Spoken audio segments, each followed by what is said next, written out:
Presença dele. Pai amado, muito obrigado por tudo que a gente já experimentou e viveu aqui nessa noite, quando nos reunimos para buscar a tua face, a tua presença, para te adorar, exaltar o teu nome, falar da tua grandeza, Senhor Deus. Obrigado pelo privilégio que nós temos, que o Senhor nos concedeu, de te conhecer e de nos congregarmos aqui, atendendo a tua convocação e convite, para deleitarmos a nossa vida em tua presença. Dá-nos, ó Senhor Deus, a consciência que nós não estamos aqui por outro motivo que não o Senhor. Dá-nos a consciência que o Senhor nos convida para estar diante do Deus Criador do Universo, o Rei da Glória, e descansar o nosso coração nele. Obrigado por essa canção que nós ouvimos, que foi entoada ao Senhor. Que não haja sobre nós, Senhor Deus, nenhum trabalho, nenhum esforço. Que a gente possa descansar plenamente no Senhor, porque não há absolutamente nada que possamos fazer para mudar a nossa realidade como humanidade caída.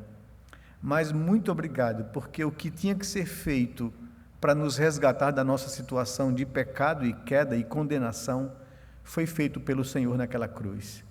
Obrigado, porque a nossa salvação está garantida por causa da obra e sacrifício do teu Filho amado, Jesus, o nosso Redentor, a quem nós rendemos toda a honra, glória e louvor. É Ele que nos faz estar aqui, Senhor Deus, para te agradecer, para glorificar o teu nome, para colocar diante do Senhor as nossas vidas, mesmo que sejam vidas de pecadores, que chegam diante do Senhor para reconhecer a sua situação de fragilidade, de inadequação, diante de um Deus que é santo. Nós já confessamos ao Senhor os nossos pecados e culpas. Nós já clamamos ao Senhor por tua misericórdia e para que o sangue do teu Filho amado Jesus seja derramado sobre nossas vidas, nos perdoando os nossos pecados e nos purificando a consciência ferida por eles. Faz com que possamos estar na tua presença, Senhor Deus, de maneira voluntária, graciosa. Queremos ouvir a tua voz nesse momento. Por isso, passa por cima de todas as nossas limitações humanas e manifesta a tua glória em nossos corações nessa noite. Fala, Senhor Deus, aos nossos corações. Faz com que o teu Espírito Santo abra o nosso entendimento e aplique essas verdades à nossa vida. Nós queremos sair daqui, Senhor Deus, convicto de que estivemos diante do Senhor e o Senhor falou ao nosso coração, transformou a nossa vida, trouxe paz à nossa alma, nos desafiou a te conhecer mais de perto, a entregar as nossas vidas ao Senhor. Glorifica o teu nome, Senhor Deus, nessa noite.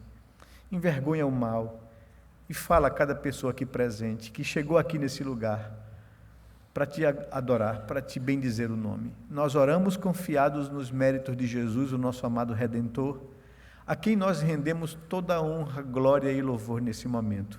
É em nome dele que nós clamamos a ti, Pai. Amém, Senhor Deus. Amém, Pai amado. Vamos abrir nossas Bíblias, irmãos, no Salmo de número 90.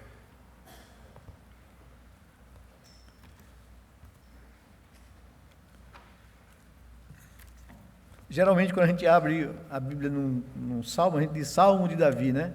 Esse vai ser Salmo de Moisés. O único salmo que Moisés escreveu. Salmo de número 90.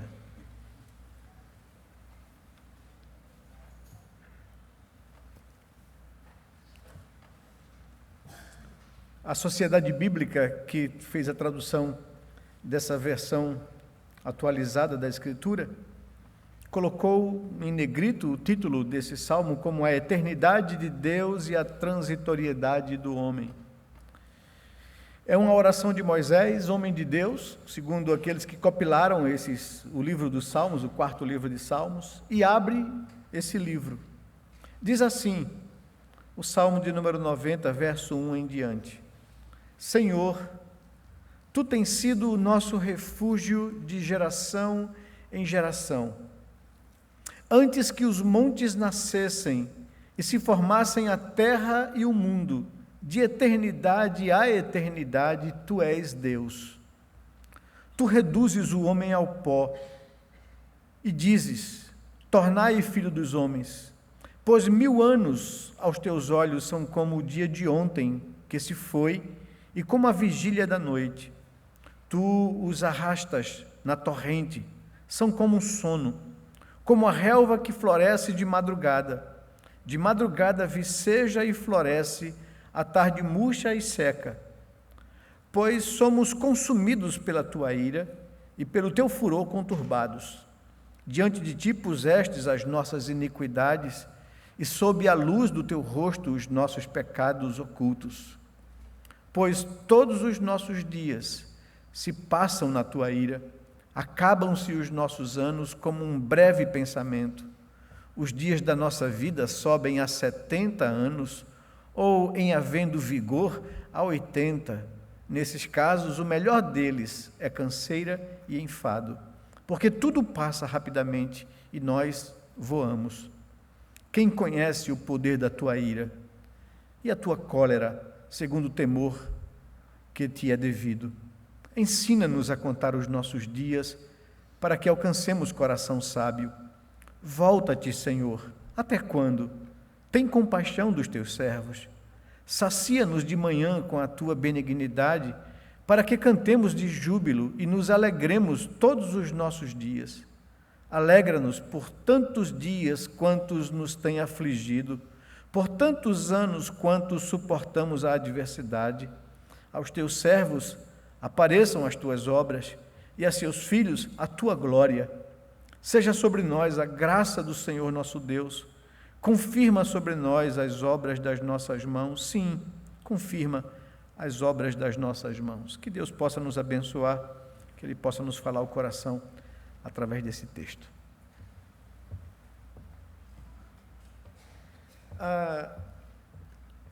Esse mesmo salmo, na versão da NVI, a nova tradução, ele nos fala o seguinte, deixe-me ler nessa tradução também, para que você possa ver como eles colocam numa linguagem mais contemporânea. Ele diz: Senhor, Tu és o nosso refúgio, sempre, de geração em geração. Antes de nascerem os montes e de criares a terra e o mundo, de eternidade a eternidade, Tu és Deus. Fazes os homens voltarem ao pó, dizendo: retornem ao pó, seres humanos. De fato, 1000 anos para Ti são como o dia de ontem que passou, como as horas da noite.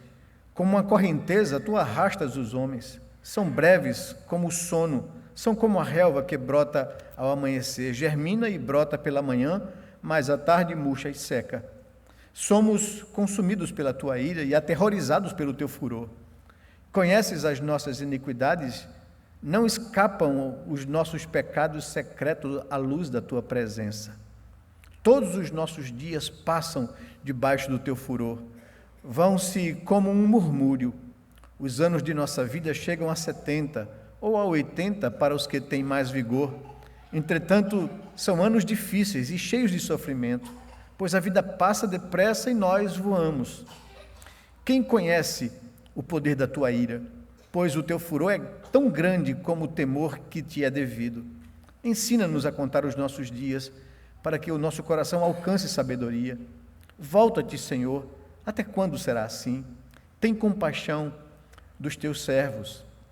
Satisfaz-nos pela manhã com o Teu amor leal, e todos os nossos dias cantaremos felizes. Dá-nos alegria pelo tempo que nos afligiste, pelos anos em que tanto sofremos. Sejam manifestos os Teus feitos aos Teus servos e aos filhos deles o Teu esplendor. Esteja sobre nós a bondade do nosso Deus soberano. Consolida para nós as obras de nossas mãos. Consolida a obra de nossas mãos. É assim que está esse salmo. Que Deus possa usar de graça e misericórdia e nos falar ao coração. Nós, há 2 domingos atrás, pregamos no Salmo 95. E esse salmo tinha como título, ou como conteúdo resumido, um convite a estar na presença de Deus. Os salmos, eles estão divididos, os 150 salmos da Bíblia estão divididos em 5 livros. Os salmos não foram assim compilados tipo, um salmo, alguém escreveu o salmo de número 1, depois vem outro escrever o salmo de número 2, não é assim, né? Os salmos foram sendo produzidos em épocas diferentes, por autores diferentes. Esse aqui é Moisés viveu bem antes, né?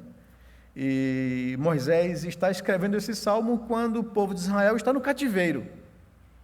Moisés já está velho, no final dos 40 anos de cativeiro, e ele então compõe essa poesia que é uma oração, né? E essa oração ficou nas mãos dos sacerdotes, né? Dos responsáveis pelo culto a Deus, dos levitas, até que um dia esses salmos foram compilados, foram arrumados em partes. Há salmos que são de Davi, que estão num determinado livro dos salmos, dos 5 livros de salmos que há nos escritos do Antigo Testamento do povo de Israel. Esse salmo de número 90 abre o 4º livro de salmos, que vai do salmo 90 ao salmo 106, e que são todos eles voltados a convidar o povo a adorar a Deus, a cultuar ao Senhor. E esse 4º livro dos salmos é aberto com essa oração de Moisés, né? Uma oração pelo clamor de Deus, que ele lembra da sua misericórdia para com o seu povo, sofrido por causa dos seus próprios pecados, e peregrinando no deserto até chegar à terra prometida, quando eles chegariam em 6 meses, desde a saída do Egito até Canaã, mas passaram 40 anos, por causa da sua rebelião e por causa da dureza do coração e dos seus pecados. E Deus disse que essa geração não vai entrar na terra, senão Josué e Calebe somente, e os filhos daquela geração. E por isso o povo passou 40 anos até que completasse isso. Moisés está aqui clamando a Deus, para que o Senhor se lembre da sua misericórdia para com o seu povo, para que Deus não leve em conta a rebelião e o pecado, para que Deus derrame graça e favor. E ele aqui exalta a Deus, e esse salmo passa a ser um convite à reflexão na presença de Deus. No Salmo 90, nós convidamos vocês a estar na presença de Deus, o salmo é isso, é uma convocação a isso, a cultuar a Deus, e nós falamos que a razão pela qual nós nos reunimos aqui em igreja, a prestar a Deus um culto coletivo, solene a Ele, é resultado de uma ordem de Deus, quando na criação estabeleceu um dia para ser dedicado exclusivamente a Ele. E Ele convida o ser humano a gozar, a deleitar-se na presença do Senhor, a renovar as suas forças, a reconhecer a bondade de Deus na sua semana de trabalho e de labuta, e a oferecer a Deus um culto agradável ao Senhor. No Antigo Testamento e também no Novo, trazer o fruto do meu trabalho, parte daquilo para ser consagrado a Deus, em reconhecimento de que Deus é quem é o autor da minha vida, que Deus me dá saúde, que Deus me dá oportunidade, que Deus me dá força para que eu possa trabalhar, produzir e adquirir o meu sustento com dignidade, né? O culto é isso. O culto é o reconhecimento da bondade de Deus durante a nossa vida na semana e que a gente chega diante dele para agradecer pela criação, pela providência e principalmente pela redenção que ele nos preparou em Cristo Jesus. Porque todos nós, seres humanos caídos em Adão, somos indignos de estar na presença de um Deus santo. Mas esse Deus santo se compadeceu de nós, a sua criação. Esse Deus santo planejou nos salvar e nos resgatar. Esse Deus santo enviou o seu Filho para que no seu Filho caísse a sua justiça que era sobre nós. E nós, como cantamos aqui nessa noite, por causa das suas feridas, do seu sofrimento, nós fomos sarados e temos paz, né? Fomos perdoados em Cristo Jesus. Deus nos oferece a reconciliação, né? Então, o livro 4º dos Salmos, que vai do Salmo 90 ao 106, é um convite a estar na presença de Deus para adorá-lo e agradecê-lo, né? E esse salmo especificamente que abre esse livro é um convite à nossa reflexão, a procurar saber de diante de quem nós estamos. Quem é Deus?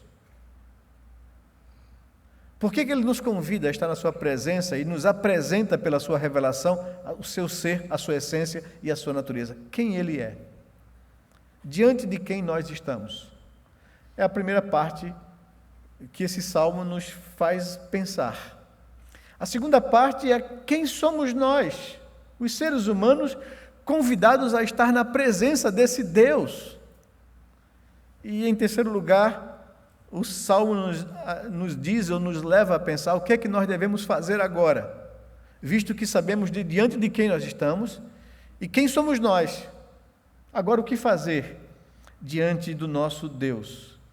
Então, esse é o convite que eu queria trazer para vocês nessa noite, um convite à reflexão na presença de Deus, para nos ajudar a construir uma consciência cristã sólida. Aqui a gente disfarça esse conceito de religiosidade, de que às vezes nós participamos de uma religião ou de uma denominação cristã e vimos aos cultos quase que automática ou mecanicamente, né? Somente porque é costume e tradição a gente fazer isso. O que nós queremos é que a nossa mente tenha consciência do como a gente deve viver a nossa semana, na expectativa de poder, no dia do Senhor, ir lá e agradecer a Deus pelo que Ele tem realizado na nossa vida, reconhecer a sua graça, a sua bondade, a sua providência, a sua misericórdia, e buscar dele a graça necessária para vivermos a semana para a sua honra e glória e louvor. Não é? Esse é um momento especial, o culto solene é um momento especial, resultado da minha vida, e que se eu tenho dias na presença de Deus, em comunhão com Deus, em devoção com Deus, se eu vivo o meu trabalho, as minhas tarefas, os meus estudos nessa perspectiva, né, eu tenho razões pelas quais estar aqui e agradecer. Eu tenho razões de me reunir com os meus irmãos para adorar esse Deus e bendizer o seu nome. Eu tenho razões para agradecer porque eu sei que vem dele a misericórdia e o perdão para a minha vida todas as vezes que eu falho e não consigo viver de acordo com a sua vontade. Né? É isso que é a essência de um culto, é para isso que Deus nos convida, a refletirmos sobre na presença de quem nós estamos e como devemos nos dirigir a Ele e como devemos nos achegar a Ele. O Senhor tem sido o nosso refúgio de geração em geração. Moisés traz isso à consciência no primeiro versículo. A alma do Salmo está no verso 12, onde ele diz: Senhor, diante daquilo que eu estou contemplando, de quem era o Senhor e de quem eu sou, ensina-me, Senhor, a contar os meus dias para que eu alcance sabedoria em meu coração. Ensina-me, Senhor Deus, a viver a vida. É isso que Ele está pedindo. Ensina-me, Senhor Deus, a cumprir a minha existência de maneira sábia, sabendo a razão pela qual o Senhor me trouxe à existência. Que eu cumpra, Senhor Deus, os Teus propósitos para a minha vida. Ensina-me a contar os meus dias para que eu alcance um coração sábio. O Salmo 90 é um dos poucos salmos escritos por Moisés, que chegou a 120 anos de idade. E esse salmo é o resultado de uma oração de um servo do Senhor cansado de lutas, já ao final da sua vida. Creio que seja muito útil e adequado para nós nessa noite também. É preciso refletir, pois com o passar dos anos nós ganhamos experiência, mas perdemos vigor. Né? E é preciso chegar diante de Deus e dizer: Senhor, me ensine a viver a vida, me ensine a contemplar a vida de forma sábia na Tua presença. Em primeiro lugar, o Salmo nos convida a refletir sobre Deus, quem Ele é, e como o Salmo o apresenta. Nós vemos no versículo 2, que o Salmo diz que Deus, Ele é o Deus eterno.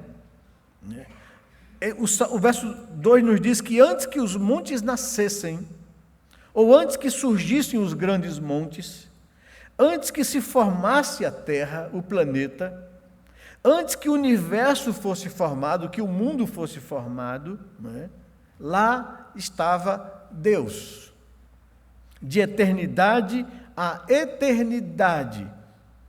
E o Salmo aqui exalta, uma característica desse ser divino, que ele é eterno, que Ele sempre existiu antes de todas as coisas. É esse Deus que nos convida a estar na sua presença, e é na presença desse Deus que nós estamos. Lá estava Deus antes que surgissem os grandes montes, antes que se formasse a terra, antes que o universo fosse formado, lá estava Deus de eternidade a eternidade. O Senhor é antes de todas as coisas. Ele é a razão de todas as coisas existirem. Ele é o Criador, nele tudo subsiste. É assim que a Bíblia nos apresenta a Deus, falando e exaltando a sua eternidade. Também, o texto nos diz que esse Deus que é eterno, Ele é soberano e Ele é onipotente. O verso 3 nos diz que Tu, Senhor, reduzes o homem ao pó e dizes: tornai ao pó, filho dos homens. Esse Deus é soberano e tem controle e poder sobre a vida. Tu reduzes os homens ao pó e dizes: tornais ao pó, filho dos homens. Ele tem esse absoluto controle na vida. A Bíblia nos diz que nós não podemos fazer absolutamente nada para acrescentar um dia à nossa existência. Que todos os nossos dias são contados diante de Deus. Que Ele é o autor e controlador de todas as coisas. Nossa existência é efêmera, passageira, transitória. Mesmo assim, somos pessoas tão arrogantes em nossa autossuficiência. Nós, enquanto humanidade, nos rebelamos contra esse Deus. E somos chamados a refletir que esse Deus é um Deus soberano, que tem controle sobre todas as coisas e que os nossos dias estão contados diante dele. No dia que Ele quiser que eu parta, é só Ele dar uma ordem e acabou. Eu não posso fazer absolutamente nada, nem você. Ele tem controle sobre a tua vida e sobre a minha vida. Ele é um Deus soberano. A sua vontade é feita, nunca frustrada. Deus só permite que o homem tome decisões contrárias a Ele, porque Ele dá essa condição ao homem. Ele permite isso. Se Ele não permitir, nada pode acontecer. Vocês lembram quando, no livro de Jó, diz que os anjos estavam diante do trono de Deus para prestar contas a Deus do que faz? E que até Satanás estava lá na fila para prestar relatórios a Deus do que faz. Porque ele não tem autonomia para fazer absolutamente nada que Deus não permita. Deus é soberano e tem controle sobre todas as coisas, e o Salmo nos apresenta assim. Ele é eterno e Ele é soberano, tem poder e controle sobre a vida. Continua ainda o Salmo no verso 4 ao verso 6, dizendo que esse Deus, além de eterno, além de onipotente e soberano, Ele é um Deus grandioso e presente em todas as coisas. O verso 4 nos diz assim: pois 1000 anos aos teus olhos são como um dia de ontem, que se foi, e como a vigília da noite. Tu os arrastas na torrente, são como um sono, como a relva que floresce de madrugada viceja e floresce, à tarde murcha e seca. O Senhor Deus tem um controle absoluto sobre todas as coisas, Ele está acima do cronos, do tempo, não é? Deus está numa proporção de tempo que a Bíblia, no Novo Testamento, chama de kairos, que Ele não está preso a passado, presente ou futuro, que para Deus 1 ano é como 1000 anos é como um dia, e um dia é como 1000 anos. Deus olha numa condição que nós não entendemos isso. Ele está em todo o espaço, em todo lugar, em todo o tempo. Ele está no meu passado, Ele está no meu presente, Ele está no meu futuro. Deus é Senhor do tempo. E o tempo não pode condicionar Deus. O texto também nos apresenta um Deus que é onisciente e que é reto juiz. O verso 7 e o verso 8 nos diz: pois somos consumidos pela tua ira, ou pela tua justiça. A palavra ira é sinônimo de justiça. e pelo teu furor nós somos conturbados. Diante de ti puseste as nossas iniquidades, e sob a luz do teu rosto os nossos pecados secretos, escondidos ou ocultos. Ou seja, o texto está dizendo que Deus ele é onisciente e que nada escapa ao seu conhecimento ou aos seus olhos. Deus conhece todas as coisas. O salmista, no Salmo 139, diz que a palavra nem chegou na minha boca e o Senhor sabe tudo que vai no meu coração. Os fariseus interpretavam a lei, reduzindo a lei a atos externos, e o Senhor Jesus, quando explica aos seus discípulos, de fato, a essência e o sentido da lei, diz que a lei não é reduzida apenas a atos externos. Deus, que conhece o coração, sabe que eu posso matar uma pessoa, ainda que eu não puxe uma arma para ela. Deus sabe que eu posso adulterar com uma mulher, ainda que eu não me deite com ela. Deus conhece todas as coisas e os segredos do meu coração estão diante do Senhor. É isso que diz o texto. Então, esse Deus, ele é eterno. Esse Deus a quem nós somos convidados a cultuar, ele é soberano e onipotente, pode todas as coisas e nada foge ao seu controle. Esse Deus, ele é onipresente, habita em todo o tempo, em toda época, em todo lugar. E esse Deus conhece todas as coisas, até os segredos mais escondidos no meu coração. Por isso eu preciso pensar sobre a minha vida, diante de quem eu estou. Ele conhece todas as coisas e conhece os segredos do meu coração. A partir de então, posto isso apresentado pelo Salmo, o salmista reflete sobre o homem. Quem é o homem diante desse Deus? Quem somos nós?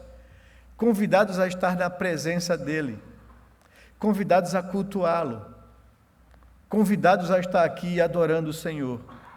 O homem, em primeiro lugar, verso 9 ao verso 10, diz que é um homem sujeito ao tempo. Verso 9 nos diz que, pois todos os nossos dias se passam na tua ira, acabam-se os nossos anos como um breve pensamento. E ele compara a vida nossa como um breve pensamento diante da eternidade de Deus. E esse é o contraste. Enquanto Deus vive de eternidade a eternidade, enquanto ele é a essência e a razão de todas as coisas, né? Enquanto a gente não dá para mensurar a sua existência, né? A eternidade não entra tão bem na nossa mente, ele nunca teve um começo e nunca terá um fim, né? A nossa realidade humana é transitória, é passageira, assim como o pensamento, né? O texto nos diz, no verso 10, que os dias da nossa vida, em comparação com a eternidade de Deus, sobem a 70 anos. Ou, em havendo vigor, em alguém sendo mais saudável e mais forte, talvez chegue a 80 anos. Mas mesmo assim, chegando a tudo isso, o melhor desses dias é cansaço e enfado. O que o salmista está dizendo é fazer uma comparação entre a nossa transitoriedade e a eternidade de Deus. Diante da eternidade de Deus, não somos nada, em outras palavras. O pecado nos colocou na condição de termos um prazo de validade, como um breve pensamento. Qual é a intenção do autor sagrado e de Deus inspirando o autor sagrado a registrar isso? É porque nós, os seres humanos, nos rebelamos contra esse Deus. Nós ainda, mesmo contemplando a grandeza e a eternidade desse Deus, ainda somos arrogantes diante dele. Ainda achamos que somos alguma coisa, né? Por isso que ele está fazendo esse contraste e essa comparação entre Deus, o seu ser, sua grandeza, sua eternidade, né? Sua onipotência, sua onipresença, sua onisciência, um Deus que conhece todas as coisas, que habita em todo lugar, que ocupa todos os espaços, que nada foge ao seu controle. E nós, quem somos nós? seres que vivemos no máximo 70 anos, ou havendo vigor, 80. E o melhor desses dias aí nessa idade avançada é canseiro e enfado. A questão é, por que tanta arrogância? Por que nos levantamos em rebelião contra esse Deus? Por que fazemos com que a vida gire ao nosso redor e nós nos tornamos o Deus da nossa própria existência? O homem é sujeito ao tempo, o homem é transitório. Apesar de termos sido criados para vivermos sem prazo de validade, a queda e o pecado trouxe a morte. E todos temos prazo de validade. Somos impotentes, não podemos fazer absolutamente nada para mudar essa realidade. Se tem uma coisa que é certa na vida, é que todos nós vamos enfrentar a morte. Nós somos transitórios. E nós não temos controle sobre isso. Se vivermos bem, o melhor da nossa vida chega a 70 anos. Ou havendo mais um bônus até 80. Tem gente que já passou do prazo de validade aqui, né? É bônus, graças a Deus. Aproveita. Porque uma coisa que é certa, todos nós um dia vamos partir. E temos que viver a vida sem esquecer disso, para podermos alcançar um coração sábio, para deixarmos de lado a arrogância, a presunção, a vaidade. O homem é um ser sujeito ao tempo, um homem é um ser transitório,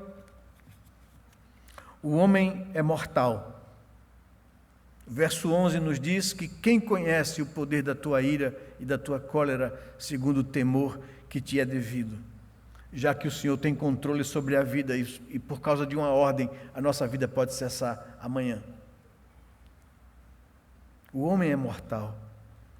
A incerteza quanto ao que vem após a morte nos amedronta, nos ameaça como raça humana.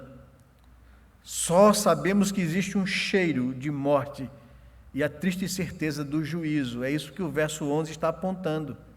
Quem conhece o poder do teu juízo? Pelo fato de que o Senhor conhece todos os segredos do nosso coração. Conhece todos os nossos pecados, inclusive aqueles que são secretos e ocultos. O homem, além de sujeito ao tempo, além de transitório, além de mortal, ele é pecador. O verso 8 nos diz exatamente isso. Diante de ti, Senhor, pusestes as nossas iniquidades, e sob a luz do teu rosto, os nossos pecados secretos. Eu posso viver uma vida me escondendo das pessoas. Eu posso viver uma vida secreta. Diante dos outros, mas de Deus não dá. Sob a luz do rosto dele, ele conhece todos os meus pecados. Estar debaixo do juízo de Deus, da condenação, é a pior coisa do mundo. Sabemos que não temos como escapar. Não há jeitinhos a dar. Somos indesculpáveis diante de Deus, porque não há entre nós um justo, nem sequer um. Na verdade, somos indefensáveis. Eu me lembro, o pastor Hernandes Dias Lopes falando sobre pecado, e ele brincando com a plateia, dizendo, gente, para vocês entenderem a dimensão disso, de como não há como se justificar diante de Deus. Vamos pensar o seguinte, veja, nós pecamos contra Deus por palavras, por ações, por pensamentos. Né? Vamos esquecer as atitudes nossas e as nossas palavras. Vamos nos concentrar somente nos nossos pensamentos. Segundo os estudos do comportamento humano e da psicologia moderna, diz que passa pela nossa mente aproximadamente 10 mil pensamentos por dia. Vamos supor que você seja um cara bem crente, quase um santo, 9.997, 90 pensamentos seus são santos, são bons, né? Só uns 3 ou 4 pensamentos são maus dos 10.000 pensamentos que passam na sua mente. A gente já botou para fora aqui sem contar, sem querer contabilizar suas atitudes e suas palavras. A gente está só nos seus pensamentos. Então, por dia você tem aí 5 pensamentos ruins. 9.995 bons. Quase um santo. Se Roma descobre você, vai lhe beatificar e depois lhe santificar. Você vai ser um santo. Tá bom. 5 pensamentos por dia. 3 vezes 5, 15, 150 pensamentos por mês. Vezes 12. Vai me ajudando aí na contabilidade, por favor, né? Então, por ano você vai ter aí 1.800 pensamentos ruins por ano. Multiplique isso pela sua idade. Agora, se coloque diante do tribunal de Deus. Eu e você, nós somos injustificáveis, por melhor que nós sejamos. Não tem como nos defender. Não há argumentos a oferecer a Deus. Somos indesculpáveis, somos pecadores diante de um Deus santo que conhece a nossa vida, de trás para frente, de dentro para fora. Não há o que fazer, não há desculpas a dar, não há o que oferecer em nossa defesa pelo nosso resgate.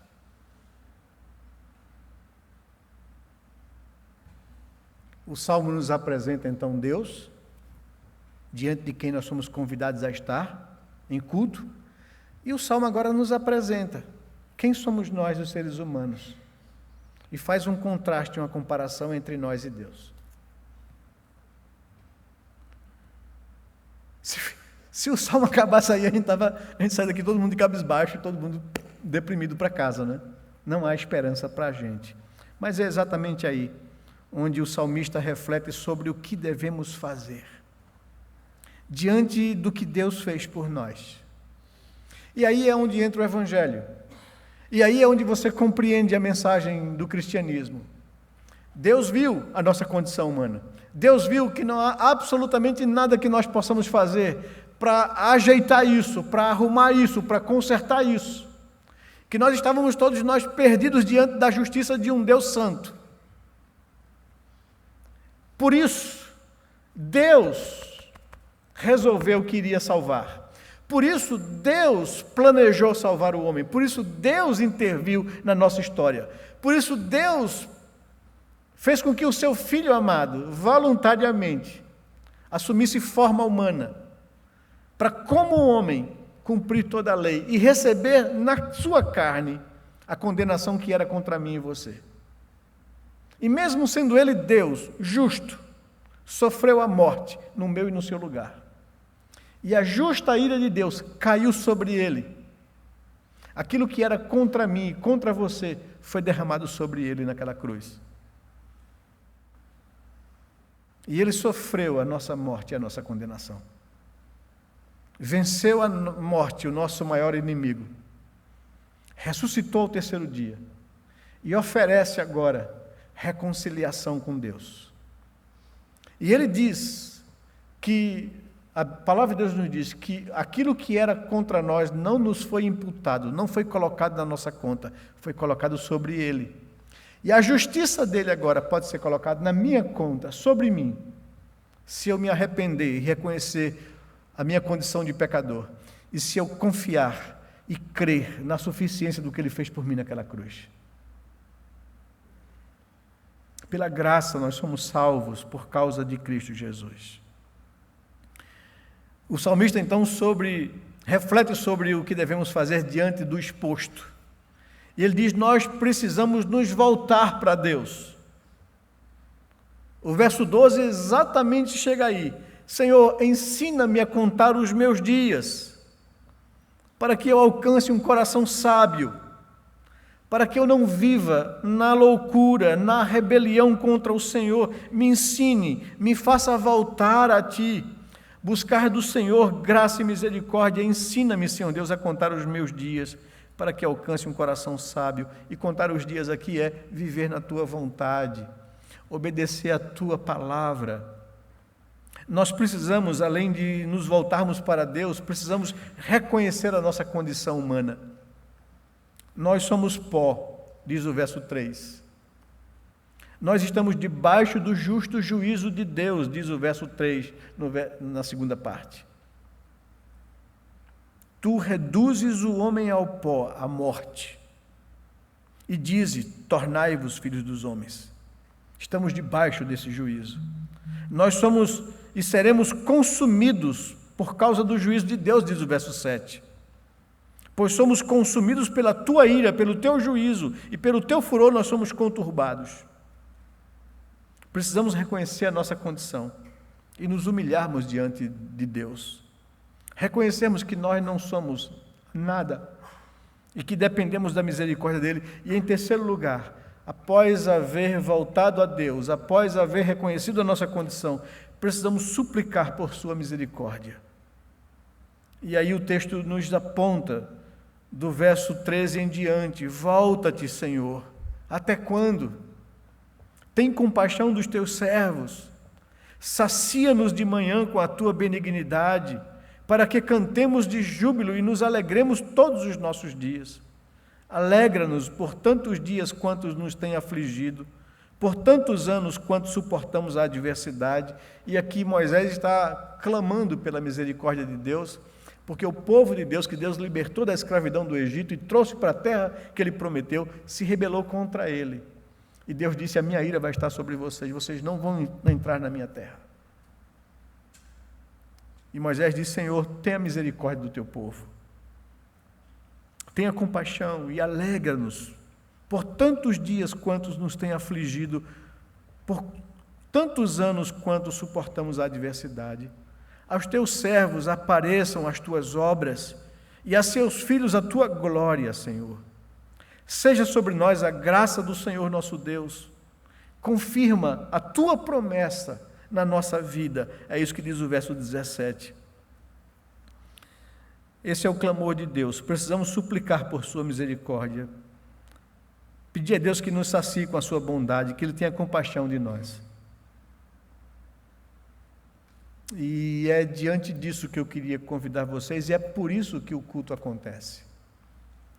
Nós somos convidados a estar na presença desse Deus, contemplar quem Ele é, a sua grandeza, sua soberania, sua majestade, seus atributos, né, de poder, de onipresença, de onisciência.